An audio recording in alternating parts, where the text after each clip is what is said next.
Merhaba arkadaşlar, yepyeni haberlerle karşınızdayız. Birsen Altuntaş dava sürpriziyle gündem oldu. Elçin Sango'ya cevabı gecikmedi. Birsen Altuntaş ile Elçin Sango arasında gelirim. Dizi sektöründe yaşanan tekelleşme iddiaları hakkında yaptığı açıklamalarıyla gündeme gelen Birsen Altuntaş, Elçin Sango'ya dava açtı. İkili arasında yaşanan atışmalardan sonra Elçin Sango Birsel Altuntaş'a gerilmişti. Elçin Sango Birsel Altuntaş'a sürpriz yapacağını söyleyerek kavganın fitilini ateşlemişti.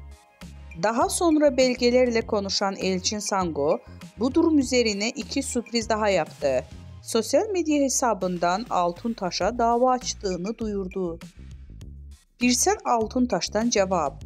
Ünlü oyuncu Elçin Sango dün sana iki sürpriz daha var diyerek Altuntaş'a dava açtığını ilan etmişti. Birsel Altuntaş seninle son kez muhatap oluyorum diyerek dava açmıştı. Birsen Altuntaş ise Sango'nun davası karşısında sessiz kalmayarak dava açtığını şu sözlerle duyurdu. Bugüne kadar işlerini hep zorbalıklarla yürütmeye çalışan Elçin Sango